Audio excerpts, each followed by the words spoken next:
आज हम जिस विषय पर बात करेंगे वो है क्रोध।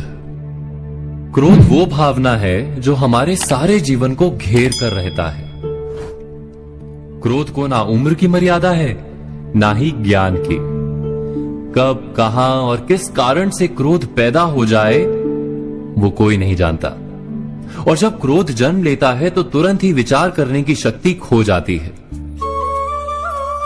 बुद्धि पर अंधकार छा जाता है। वर्षों के संबंध पल भर में टूट जाते हैं। सारा जीवन बिखर जाता है। किसी भी कारागार में जाकर देखिए, अधिकतर अपराधी क्षण भर के क्रोध का दंड भोगते हुए दिखाई देंगे, पर फिर भी हम क्रोध पर अंकुश नहीं लगा पाते।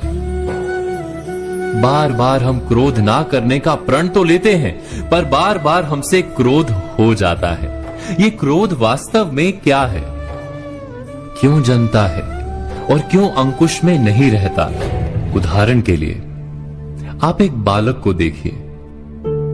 उसे किसी वस्तु की इच्छा होती है और उस समय अगर उसे वो नहीं मिलती या कोई उसे भयभीत करता है तो वो प्रतिक्रिया देता है। बालक की प्रतिक्रिया क्रोध है, क्योंकि बालक निर्बल है, निसहाय है। बालक अपनों से बड़ों को अपने वजूद का एहसास, अपने अस्तित्व की प्रतीति करवाने का प्रयास करता है क्रोध के माध्यम से। बड़े होने पर भी हम क्या ऐसा ही नहीं करते? क्या क्रोध हमारे भीतर बैठे बालक का प्रतिभाव नहीं? अर्थात क्या क्रोध वास्तव में केवल बालक जैसे व्यवहार का नाम नहीं? जब अहंकार को घाव होता है, जब भय लगता है, जब कोई वस्तु हमें प्राप्त नहीं होती, तब हमें क्रोध आता है, ठीक किसी बालक की भांति।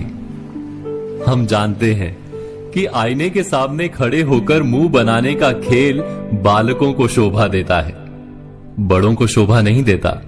फिर भी हम बालक की भांति क्रोध करना बंद नहीं करते। हम अनुभव से जानते हैं, दूसरों को देखकर बता सकते हैं कि क्रोध से कभी कुछ प्राप्त नहीं होता। सम्मान हो, संपत्ति हो, प्रेम हो या सुरक्षा हो, क्रोध से नहीं मिलता। मिलता है तो प्रयासों से, कार्य करने से, बुद्धिपूर्वक विचार करने से। मनुष्य मात्र अपनी आदतों के अनुसार ही जीता रहता है।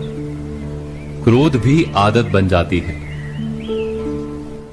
हमारे चाहते हुए भी हम अपने प्रतिभावों को रोक नहीं पाते।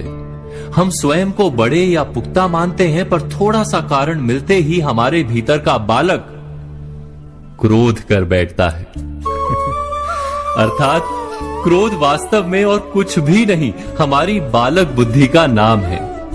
जैसे ही हम इतना स्मरण में रखें कि हम बालक नहीं, बालक जैसा व्यवहार हमें शोभा नहीं देता, वैसे ही क्रोध स्वयं ही बंद हो जाता है। क्या ये सत्य नहीं? इस पर विचार मनन अवश्य कीजिएगा।